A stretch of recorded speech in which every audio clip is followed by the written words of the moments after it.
Hi everyone, welcome to the night stream. I'm sorry I'm a bit late. My little one needed some attention.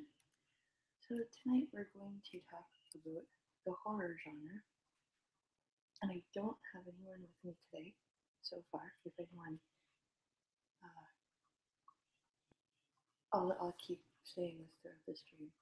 If anyone who ends up watching wants to come and talk horror, then feel free. Other than that, it's just me right now rambling about horror movies. And that's my screen reader you can hear in the background on my phone. I'm just sharing the link here. But yeah,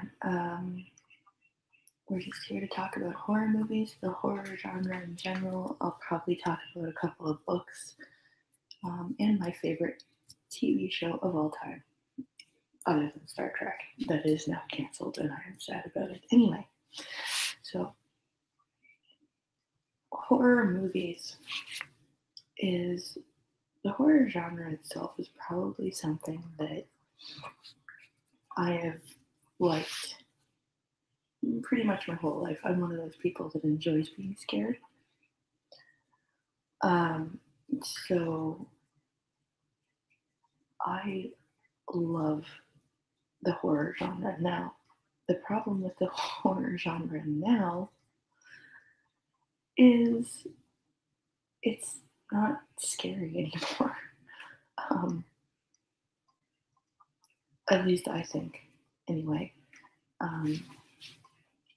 I think the horror genre is completely gone to the dogs. It's not scary anymore at all. It's all the same. Like I feel that horror movies have stagnated pretty much like every other genre of movie right now. Because you used to have movies like The Exorcist, and I'll even throw in Rosemary's Baby. I'm not a Polanski fan by any means, but his Rosemary's Baby, that was a hard one to watch as a blind person because of the visual camera angles and stuff was all really that was used to make it more scary.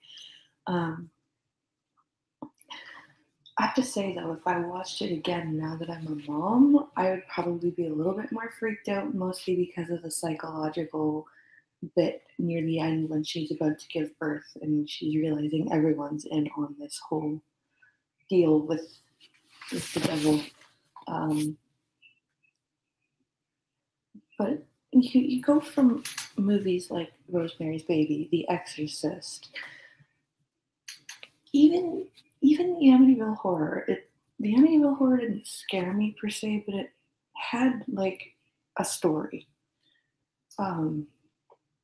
Rosemary's Baby had a story. The Exorcist had a story.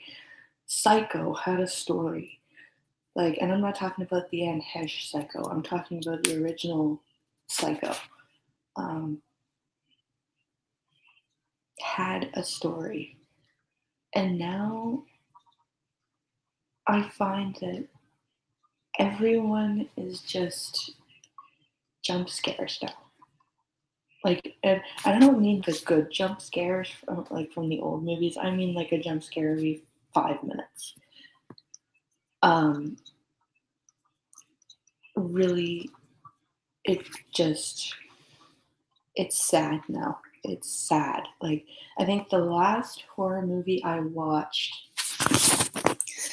that was any semblance of okay was The Conjuring, and even that one wasn't great. It's just your normal haunted house story. It's hard to find a good movie anymore. Even the Evil Dead reboot or remake in 2013 was it. It's hard to remake a franchise like that because The Evil Dead was so iconic and it was done in such a way, like with the practical effects. And the 2013 one had all the gore of Evil Dead, but it was almost like, I'm never going to say a movie's too gory because I do enjoy gore, but I'm weird. I like a gory movie, but I hate slasher flicks. Um, but then again, try watching a slasher flick with your eyes shut. It's really fucking boring. All you hear is, ah, oh no, run, ah, slash, slash, slash. So it's not very exciting if you can't see what's going on. But yeah, the Evil Dead reboot.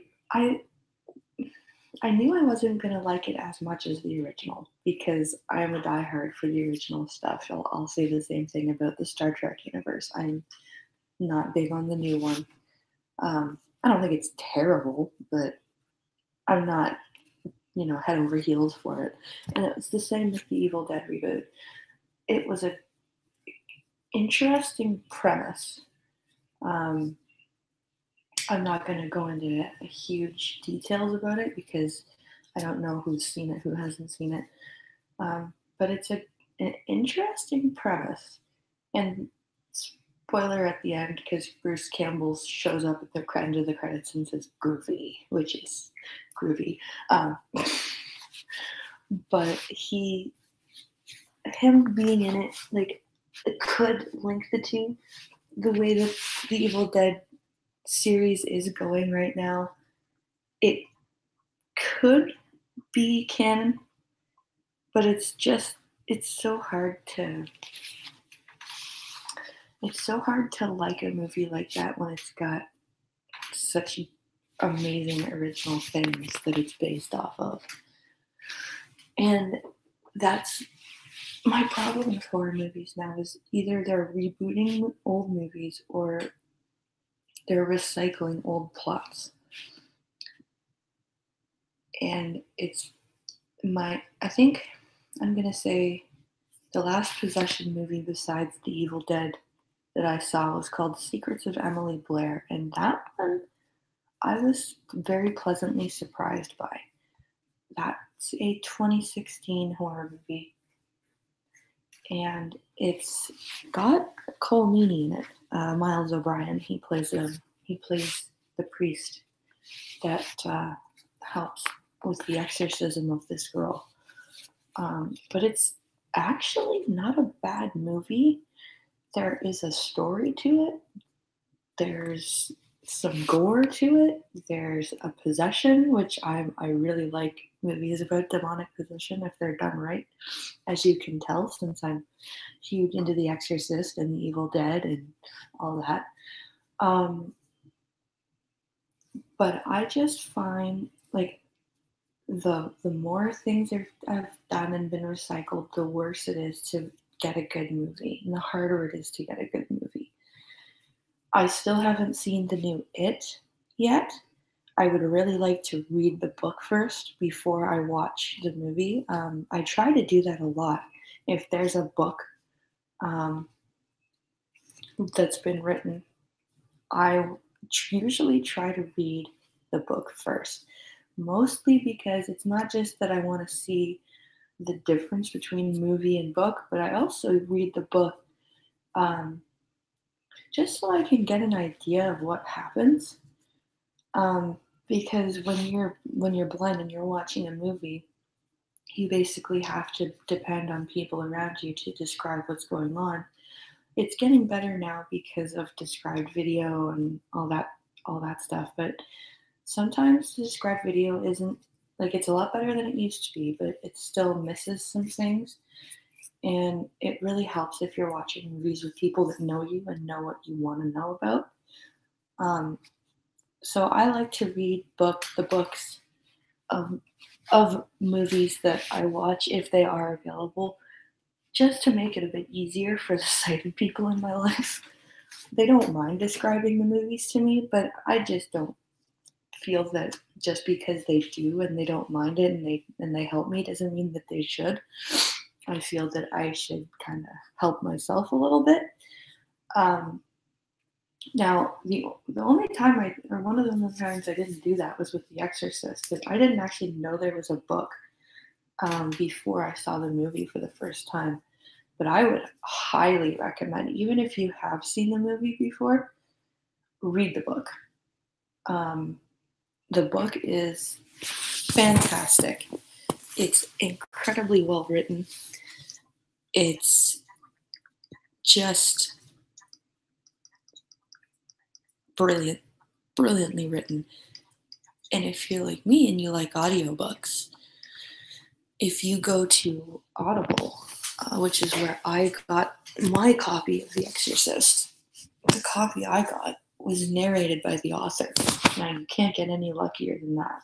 To have a book narrated by the author is just amazing, because they know exactly how they want the characters to sound. They know exactly where the scary part should be, or the sad part should be, or exactly how they want the character's voice to sound. They can make it sound that way.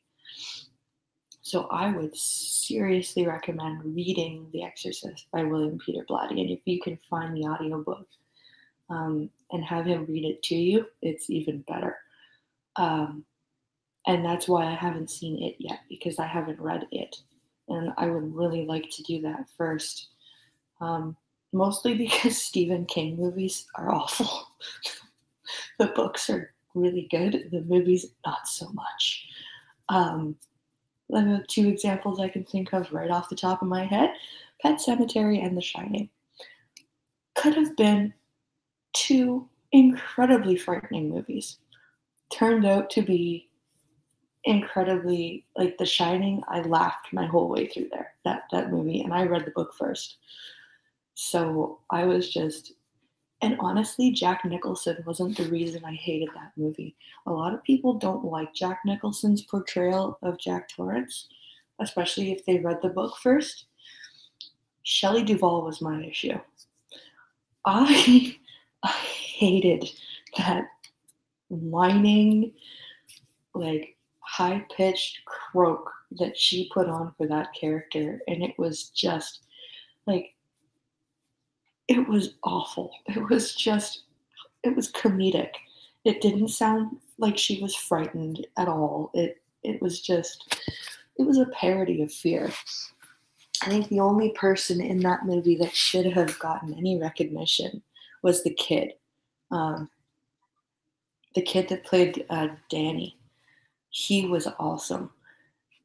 And I don't know what it is with kids. Like, I don't know if kids can get Oscars. If they can, he should have gotten one. Just like that Haley Joel Osment kid who was in The Sixth Sense. He should have gotten an Oscar for that. And that's another movie that really dragged for me. And most M. Night Shyamalan movies do drag. And it's probably not just for me. Like The Village. The Village was terrible. I've been exposed to some really not scary quote unquote horror movies because my mother is a humongous chicken, and I would get these DVDs for my birthday or for Christmas. She'd be like, "I know you like horror movies, so here, I bought you The Village." You know, like, oh, thanks, Mom. Totally not a horror movie, but okay. Totally not scary, but thank you for thinking of me. um, she did, however, to her credit, buy me the re-release of The Exorcist on DVD with all of the added scenes and the spider walk and all that fun stuff. So to her credit, she did buy that movie for me. But yeah, it's just, here, have The Village. That's a scary movie. Oh, the other movie she gave me that she said was scary was Freddy vs. Jason. Now that was a funny movie. That one, I don't care if anyone says that's a horror movie. No, that's a comedy. I'm sorry. And it was actually pretty good, like, for that kind of, like, I'm not going to say it was great, but it was just bad enough that it was funny. And just, just suspenseful enough to keep you from going to sleep. So Freddy versus Jason. It's a good laugh. It's a good movie to sit around with friends and just laugh your asses off. Um, but yeah, it's finding a serious horror movie is hard now. Like a good serious horror movie is hard. Because like I said, it's all been done. Um, and the ratings now, like everything is PG-13. Everything. Like Rob Zombie had a hell of a time getting his last movie, 31, um, an R rating. I think he never even succeeded. I think he got it at 18A. Um, and Rob Zombie is no pussy when it comes to the horror genre. So the huge resistance to make things rated R um, probably makes it also a little bit harder to make a good horror movie because I don't honestly in nowadays I don't think you're gonna get a good horror movie at a PG-13 rating. We've been too desensitized to too much stuff to have a good horror movie with a low rating like that. And that's the reason why, and we're going to get to my favorite TV show of all time now, besides Star Trek, Ash vs. Evil Dead was so good because the network that picked them up, Stars, no matter how angry I am at Stars for not making Ash vs. Evil Dead internationally available, I will give them the credit that they allowed Ash vs. Evil Dead to be a rated R show. They allowed them to have all the gore and all the stuff that makes Evil Dead without censoring them, without making them tone it down. And that's why we got 3 seasons of such an amazing show. And the only reason we don't have 4 is because Stars didn't make themselves internationally available. They canceled the show because of lack of ratings, but had people outside of the US been able to access Stars or add Stars to their Amazon accounts like the US people were allowed to do, I guarantee you the ratings would have been fine. And honestly, that's probably why people are so angry with Stars because they canceled the show.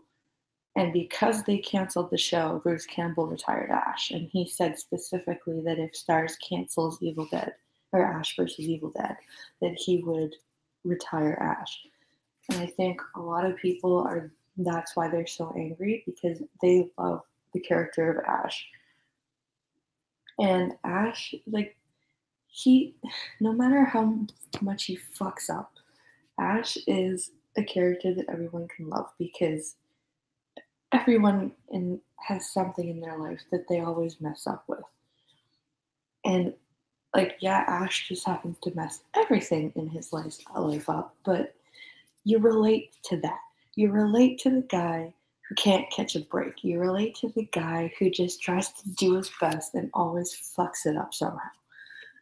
And Ash Williams, like, especially the way Bruce Campbell portrays Ash Williams, is just your, everyday guy. He's had a good start out in life. Like, he was a college kid, and then he ended up running into the Necronomicon and demons and shit.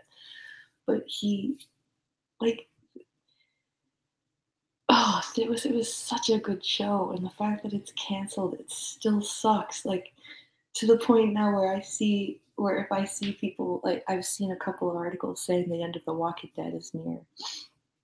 And part of me, I know it's terrible to say this, but part of me is like, oh, good. Other people can know how it feels now to have their favorite show taken away. But then I'm like, no, that's mean. But yeah, it's so hard to like horror movies now because everything's done. Everything's been done. Everything's been recycled. And I think that's why I'm going to start getting back into reading horror or horror and thriller books. Because yeah, you have publishers kind of editing things out and whatever, but you don't have a freaking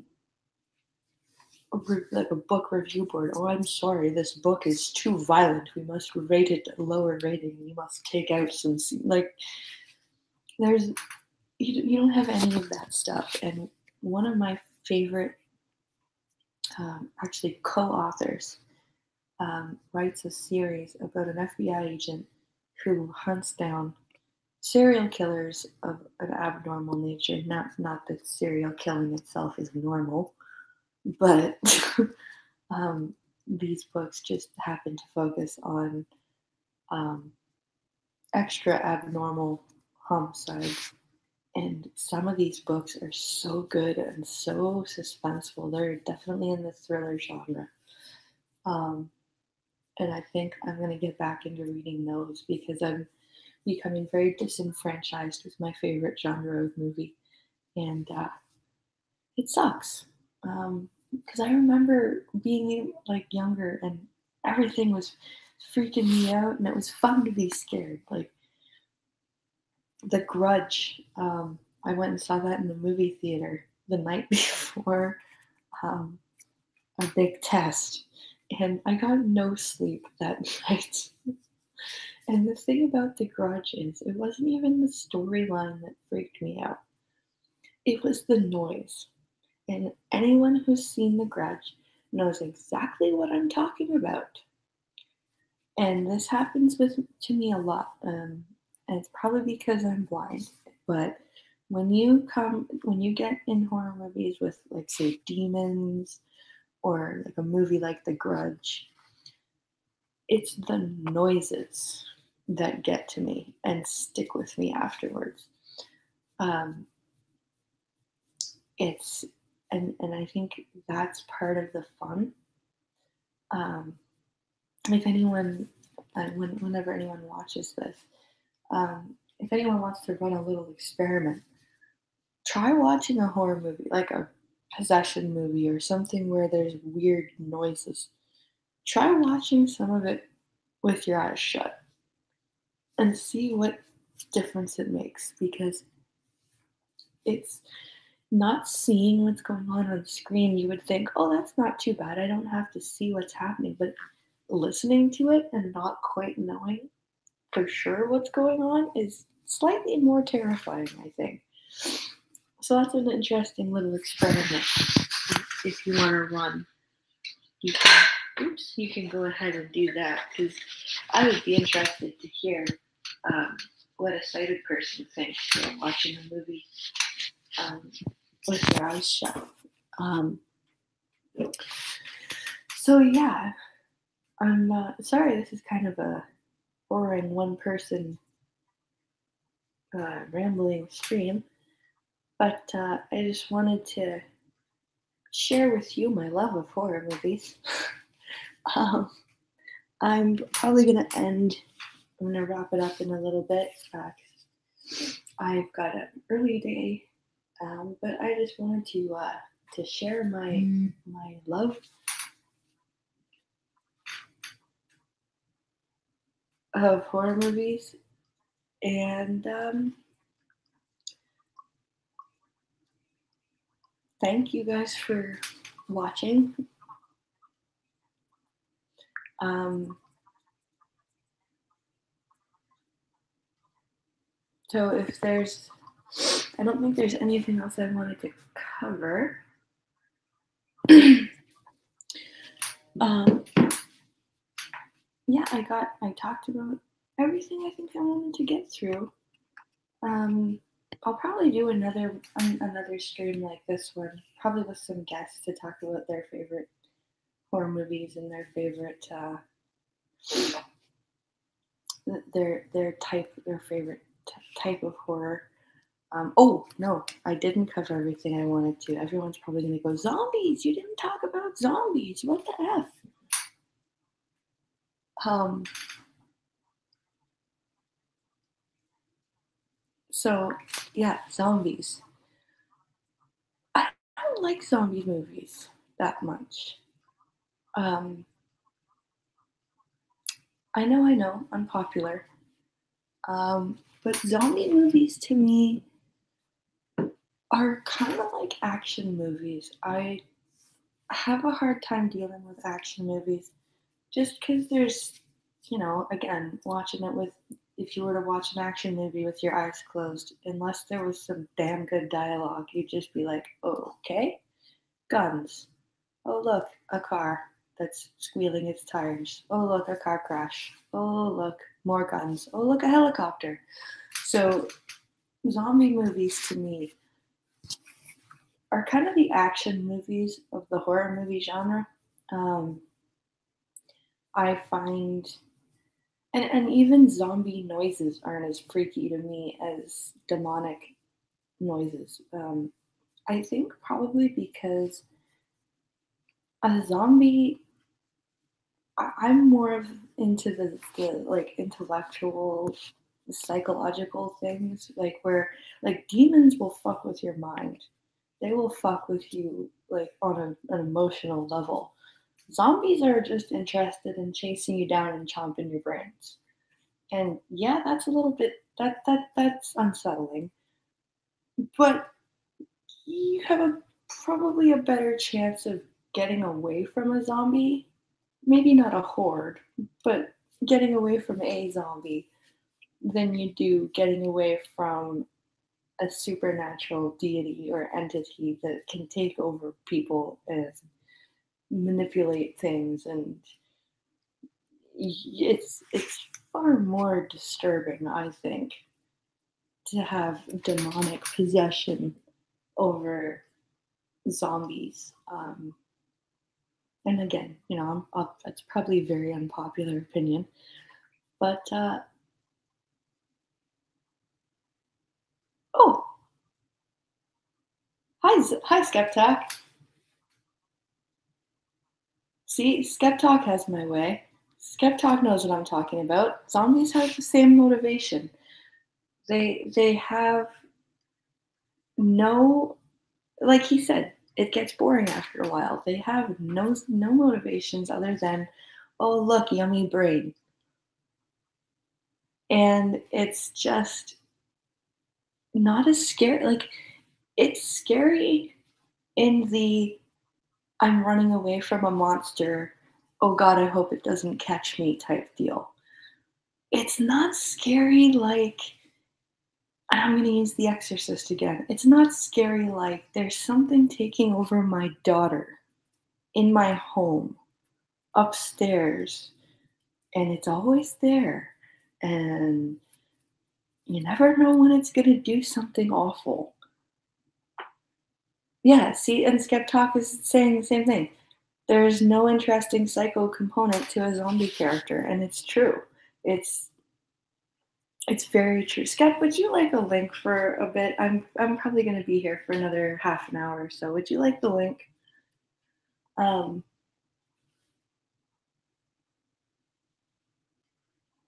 it's just really you just don't have the same fear, the same visceral fear of a zombie as you do with a demon, or even movies about human killers like Jigsaw. Now, I stopped watching Saw after. Okay, Scott, I will get you the link. Hold just a second.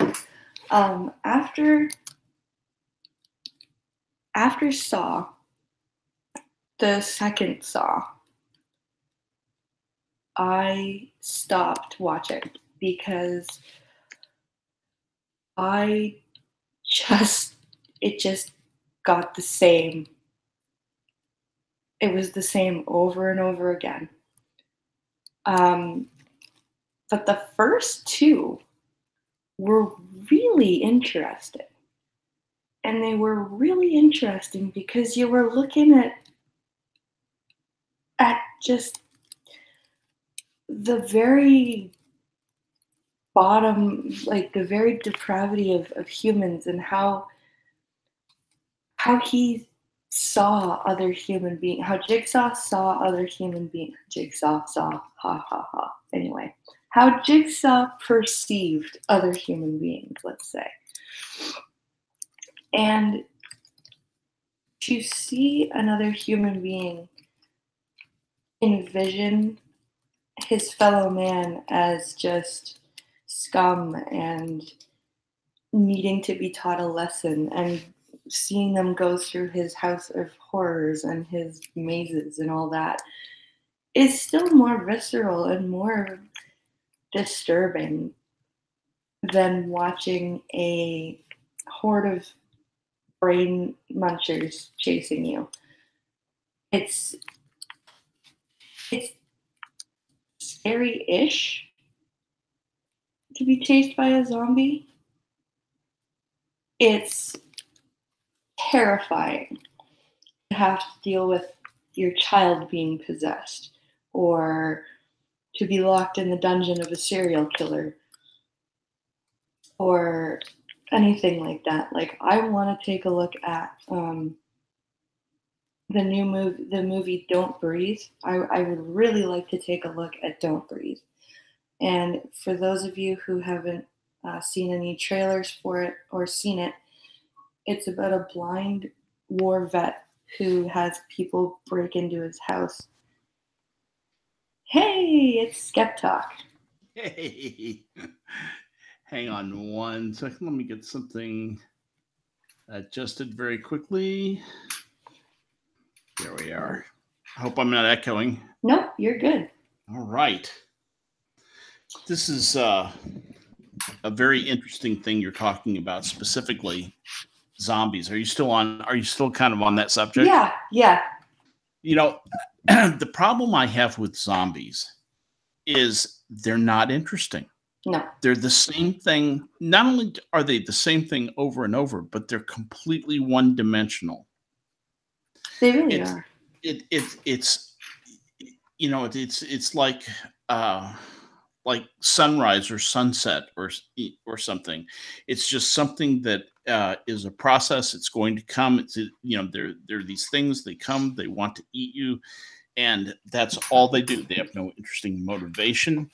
There's no possibility of trying to negotiate with them. There's no possibilities of having the plot go into, hey, I'll get on the same side as the zombies. I'll try and work it to my advantage to try and get away from them. There's nothing like that. There's exactly. Just, so it's that's my knock on. I can't figure out. So here's the mystery to me. Why are zombie movies so popular? I don't know. I think it's probably down to our lack of attention now. Like, it's the same with music now. Music is boring now too.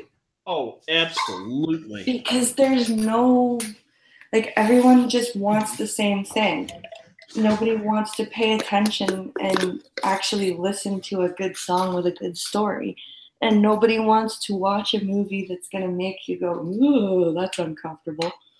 They just want to be sat there and entertained. And, like, I think that's why they like zombie movies so much, because you don't have to sit there and go, ooh, that's unsettling.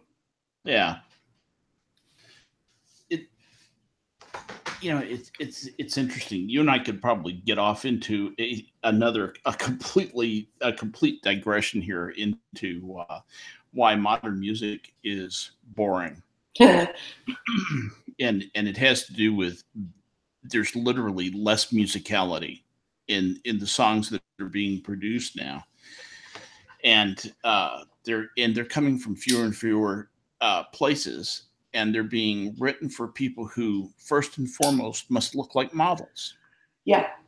And they have varying amounts of competence as musicians, and because of things that can be done to enhance their voice, they don't really need to have the big vocal talent. Auto-tune. So you get the soulless whining that pop music has become. and man, I just find it, most of it, I can't even stand to listen to it. But getting back to the uh, you and I should do a stream about music. I think We we could totally really should. have some.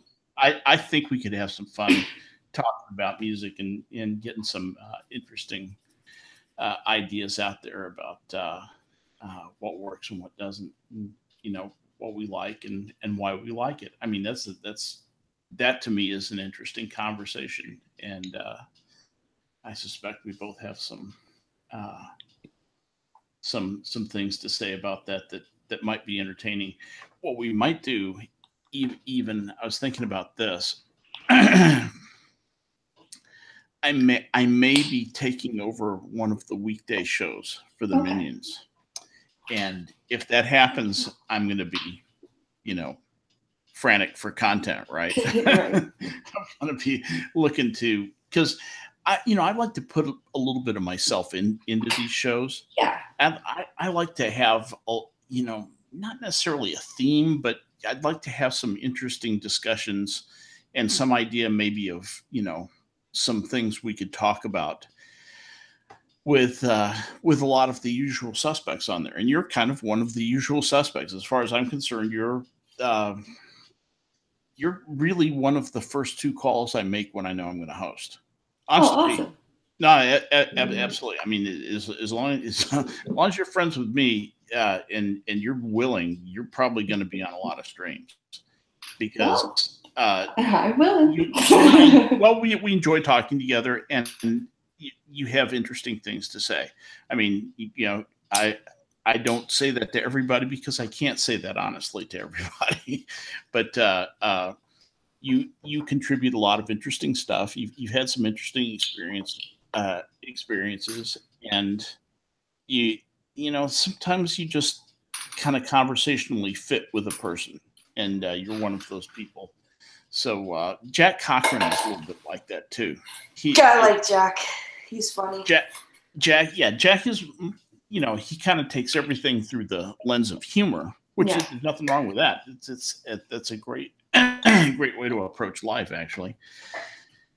And but he and I also have that, that just click. We know when to let the other guy talk and know when to listen and play off each other a little bit, and I guess enjoy doing that to an extent. So It's fun. he's another one I really love to have on the show. There's a few others, and but I guess here I am on a public stream saying this to you, but uh, it, I sense that there's some fun things that we could explore on stream with some of the other people we're going to have on, and I really would like it if you could be available for some of these things going forward. I think we'd have some fun talking about some of the stuff. I think so too, and I think like I was actually saying before you came on that I'm probably going to end up doing another like horror movie type thing where I actually have more people on, because this one was just me like kind of rambling about my favorites and all that. Well, I stumbled on the tweet. I didn't even know you were doing this. I ran a think poll. you might have mentioned it to me, but I forgot about it. I ran a poll the other day saying like, what should I do for my next stream? And it was either talk about horror movies or do a Q&A and a tech demo, like of my screen reader and stuff. And talk about horror movies one. So I'm like, okay, well, I'll talk about horror movies then. I like horror movies. Yeah. I like good ones. There's so many bad ones, and I used to like the bad ones when I was a kid. Man, I used to go see Godzilla versus Mothra. There's a place for some bad ones. Like I was saying earlier in the stream, Freddy versus Jason is a good one if you want to just laugh. Yeah. It's not. It's silly. It's not so bad that you're like, why am I watching this trash? But it's bad enough that you're like, okay, this is funny. Exactly. So, yeah. It's not Shakespeare. No. Sure. So, one thing about tonight is that at some point I'm supposed to um, go over and talk with, I guess, Hammer and Chaos or Hammer and Reject. I don't know who else I'm going to talk with over on the Minions Uh, Discord server, and we're going to kind of hammer out things, so to speak, about how we're going to go forward with the Wednesday stuff. I guess Fritz just wants to take a break. He just wants. yeah. It's not that he's not quitting or anything like that. He just wants a break. And I told him I'd be glad to help out. So I think they have some ideas they want to see if if basically if my ideas match up with their ideas. And I think they probably do. So, but at any rate, if I suddenly say, "Hey, I've got to bust out of here," it's not a reflection on you. It's just something that I had told Hammer and Reject I'd be available tonight. Well, Tuesday nights are the only night now that I can't because I have both kids on Wednesdays. Okay. Yeah, so you got to go get your sleep. Yeah. Yeah, that's a good point. But and you got a 4-year-old and a 1-year-old. Is that what it is? I do Wow. indeed. Because I'm a crazy person. You're a nutcase. Oh my goodness. A boy and a girl? Yeah, actually no, 2 boys. 2 boys, okay. Interesting. And some weekend, Pink Hollow just said, and some weekends we're up north with no Wi-Fi. So. Wow. Yeah, speaking of horror movies, we have a cottage that looks like something straight out of a freaking Cabin in the Woods movie. Oh yeah, yeah. It's awesome. Should we go to the police station? No, let's go to the deserted cabin in the woods. Yeah, I know, right? I love the plots in horror movies. Like I was saying just before you showed up, I want to go watch Don't Breathe. Oh yeah. I haven't seen it yet, but because I'm very wary of watching new horror movies now because they just suck. Yeah. But Don't Breathe is one that's kind of interesting to me because it's about these people that break into a blind war vet's place. Uh-huh. Yeah. And it turns out that was a really bad idea. And the whole movie is about them like trying to escape, I guess. And he like lays booby traps for them and stuff. It's like it's the psychological type thriller. And that's the other thing that's not as or that's scarier than zombies is like demonic stuff and the human condition. Oh, sure. Like the first 2 Jigsaw movies were really good. And then they had to go and make 3, 4, 5, 6. That's the problem is they have some success with one. They kind of run the concept into the ground and sooner or later they get bad. Yeah, it's I was looking at Don't Breathe on I thought that was 2017, but I guess they came out in 2016. On Rotten Tomatoes, it's got like an 88%. So it's like certified fresh. They really like it. Oh, yay. Apparently we're going to watch it for my birthday weekend trip. It says, critics' consensus, Don't Breathe smartly twists its sturdy premise to offer a satisfyingly tense, chilling addition to the home invasion genre that's all the more effective for its simplicity. So there you go. And a lot of really positive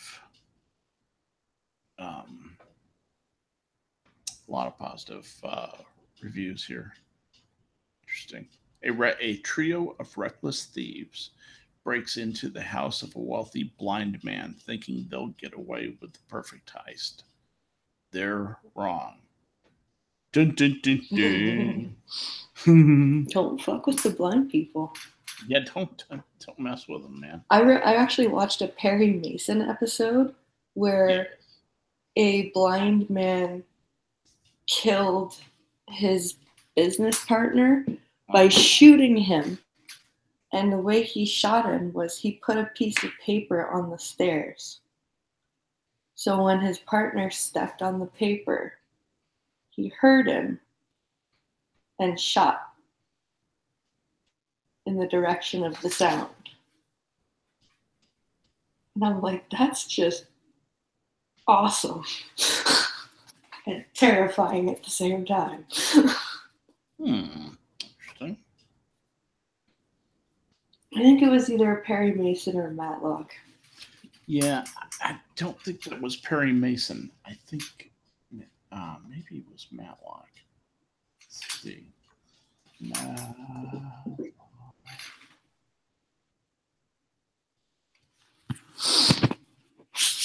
see.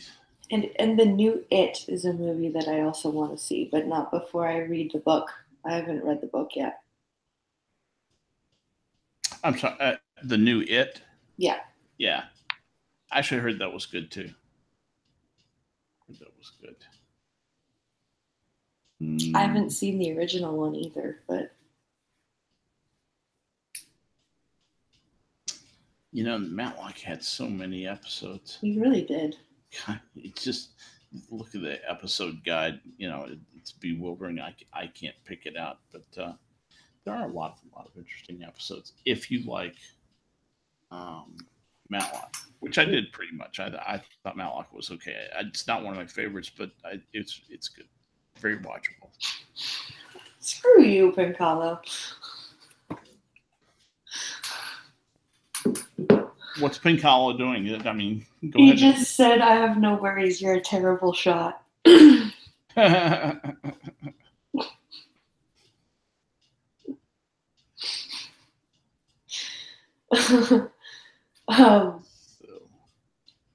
But yeah, I was talking also about how I want to get back into reading more of the thriller novels. More of what? Thriller novels. Oh yeah. Because they can't, like, publishers, you know, edit books to an extent, but there's no freaking book review board that's like, oh no, that's too violent. We can't have you writing that. Mm-hmm. And there's a co-authoring duo that writes an FBI series, like a books about an FBI agent who works about serial killers and tries to solve serial homicide. And they are really, really good books, and I need to get back into reading them because the first one I read actually scared the crap out of me and would make a really good horror movie, but I doubt they'll make one. I was trying to get into a murder mystery series that's written by, I think she is a pathologist in Virginia. She's like a coroner. And she writes murder mysteries on the side, you know, which are Kathy solved by. Pardon me? Kathy Reichs? I think that is her name. I can't remember. I read part of one book, and her writing skills are so poor. They are. That you just go, wow. Just you write. Can't stomach it. You write as though you are chopping up a body. Please go back to your day job. Right, exactly. Yeah, it's like reading a list. It really is. It's like reading an instruction list. Yeah. This happened, then this happened, then this happened, then this happened, then this happened. And you just go, really? You know, this is not entertaining. So. Yeah, if you look up Douglas Preston and Lincoln Child and look up the Agent Pendergast series, they are I'm making some notes here. What are the names? Douglas Preston and Lincoln Child. Douglas Preston and Lincoln. I'm just typing them into. Yeah. CHILD. Yeah. Okay, I'm just typing in chat so I can cut and paste them and put them in. So something else that I'm bringing up here. Okay.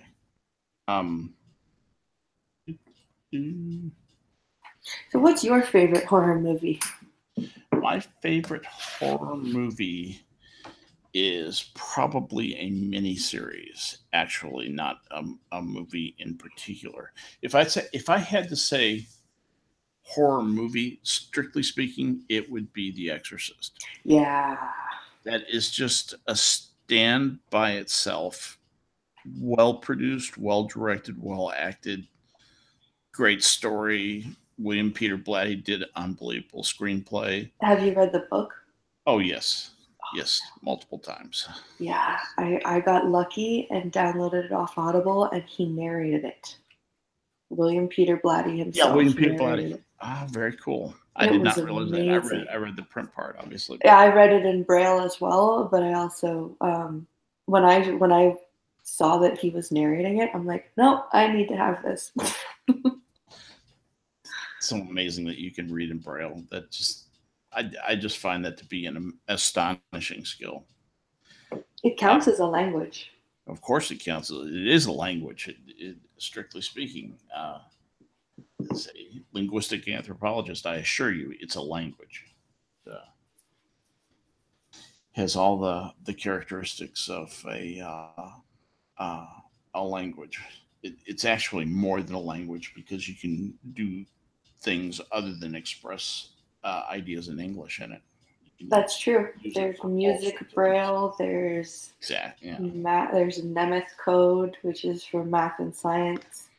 Yep. Yeah. It's Braille is awesome. It's just awesome. Uh, that so anyway, much respect. That's an amazing skill. It's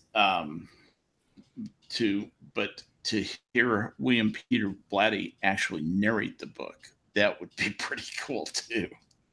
I never even thought of that. I've resisted getting Audible because I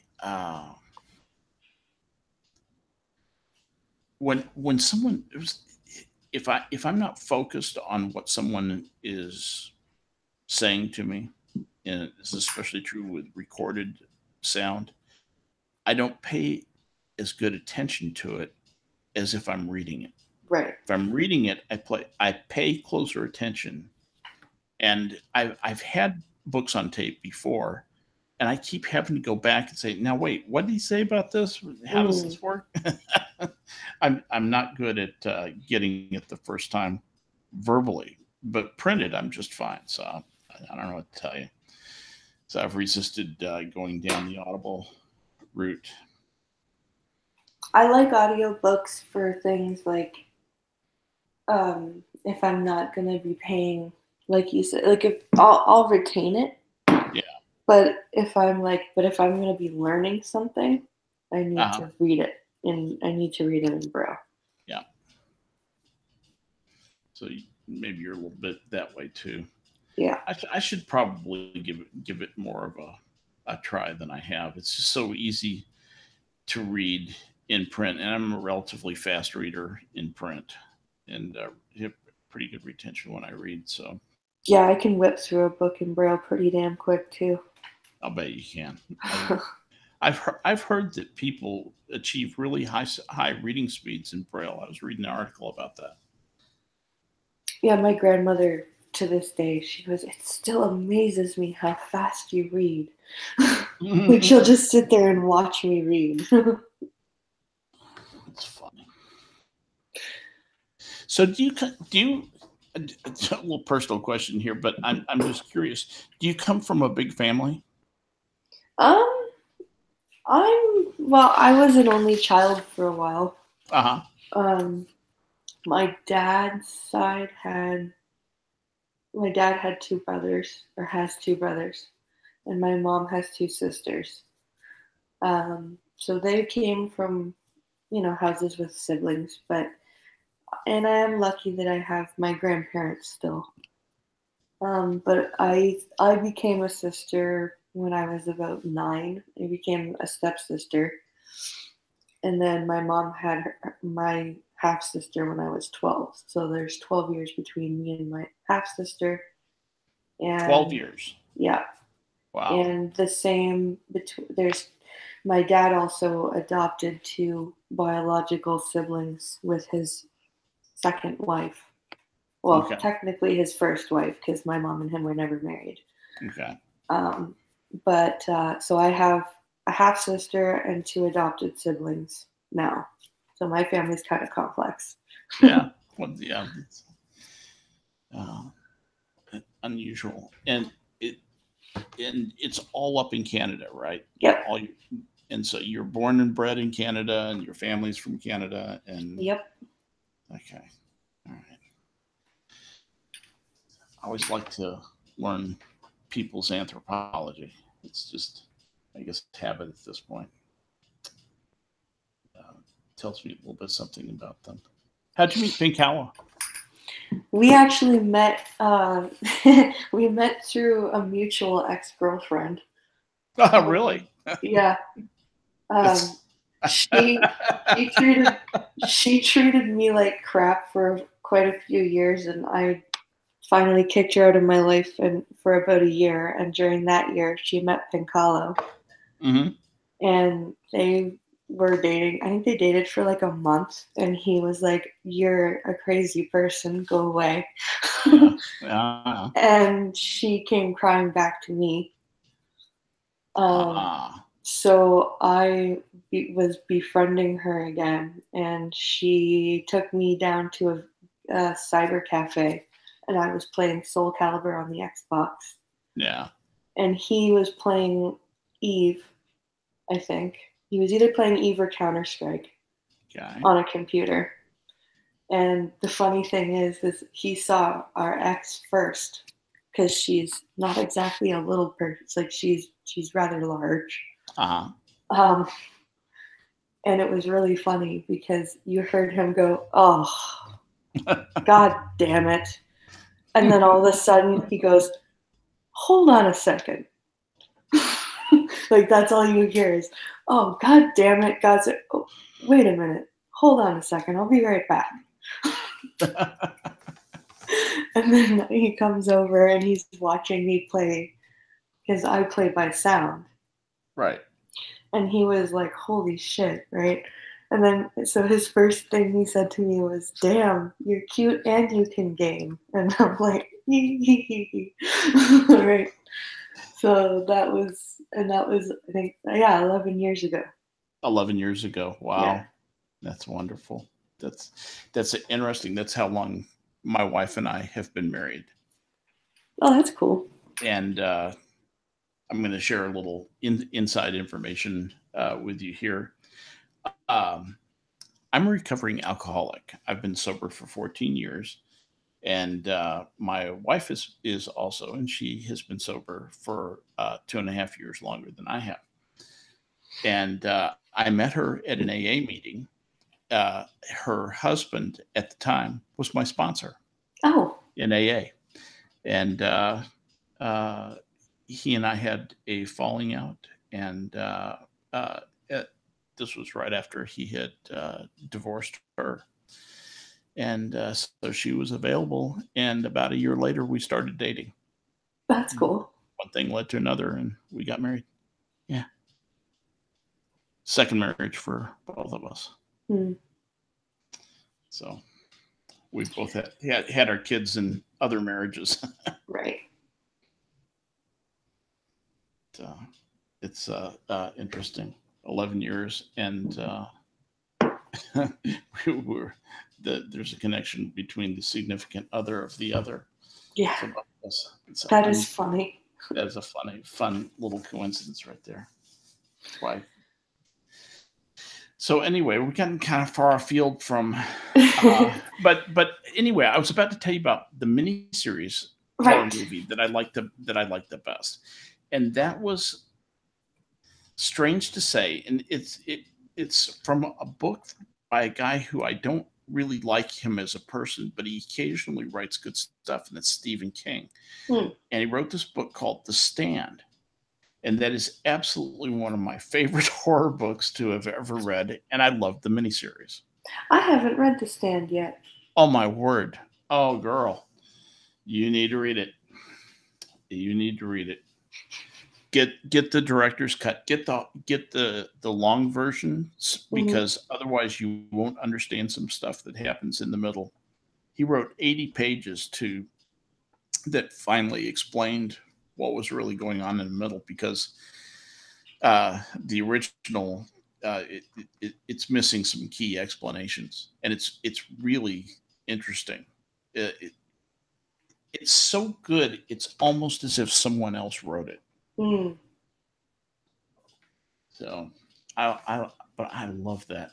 I love the stand. See, I loved the book The Shining and the book Pet Cemetery, and then I watched the movies and went, "What in the fuck is that?" Pet Cemetery in the movie was unwatchable. I did not watch it all the way through. Gave up on it. But I liked the book. And The Shining, I liked the book. I've seen part of the movie. I don't think I've seen the whole movie.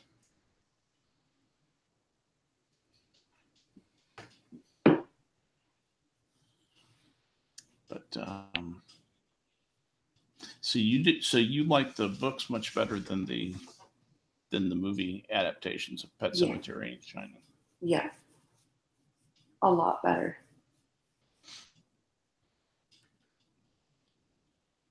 You know, books are becoming a thing of the past. Yeah, I know it's scary. I I'm hope afraid that, novels are going to disappear. yeah, or We're going to have you'll just read them on Kindle. well, it's fine as long as they get written. The I don't. It's not that there's nothing magic about being printed on paper or anything like that. Uh, but the problem is, I'm afraid the novel as a form is going to disappear.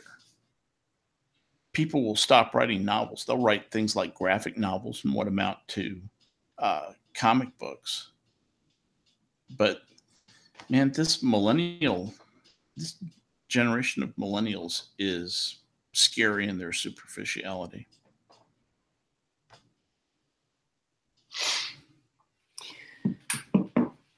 Well, it's getting to be 10 after 11 where I am, so I Oh, should that's right. You're an hour ahead of me. probably start wrapping it up. Absolutely. But I definitely would love to do like a music stream, or even if we do something like that on a Minions night, that Yes. would be super fun. A lot of the minions, like Magato and Adam and so forth, are relatively serious musicians. Yeah, I've noticed in Discord there's a lot of people they share a lot of music. Right. So I think it would be an interesting thing. You might, if you think of it, just kind of keep a mental list of people you think might fit on a stream like that. Maybe we could chat about it in DMs Sure. and get figured out who might make a fun stream. And then like if I start doing Wednesdays on Minions, we can have a music Wednesday or something like that, or a thematic Wednesday, and we'll do music one night. And maybe we could even do something like horror movies, one night, and get some people on there who are probably a little bit more interesting about the stuff than I am. That'd be cool. So anyway, well, thanks for flipping me the link, man. This is No big problem. fun. This is the I you know I really enjoy the whole YouTube thing. I was playing in DaVinci Resolve today, the nonlinear editor that you use Okay. and I'm I'm starting to realize how it works, and I think I'm going to have a lot of fun with that. I think probably a lot of people get into YouTube and they really enjoy that part of it at first. It'll become drudgery after a while, I'm sure of that, but for now, at least, it's pretty fun. So anyway, it's just been I've had a really good day today. You can probably tell I'm kind of jazzed I can. up, and just a couple of good things happened today, and just puts me in a good mood, and I come out and try and share it with the world. Well, thanks for coming on. I'm glad My you pleasure. were able to come. Absolutely, and we'll do this again soon, and prepare for more fun and games on Minions, or whatever it is we end up doing, whether it's just an independent stream or if we do it on Minions, whatever. Cool. I'm glad you're up for a little bit of exploration of the cultural and the political. That's the kind of stuff I like to do. Exactly. So anyway, get some sleep, get some rest. I Take shall. care of those kiddos, and Right. say hi to Pink Howell for me. I will. All right. Talk to you later. Bye. All right. Good deal. Good night. Good night.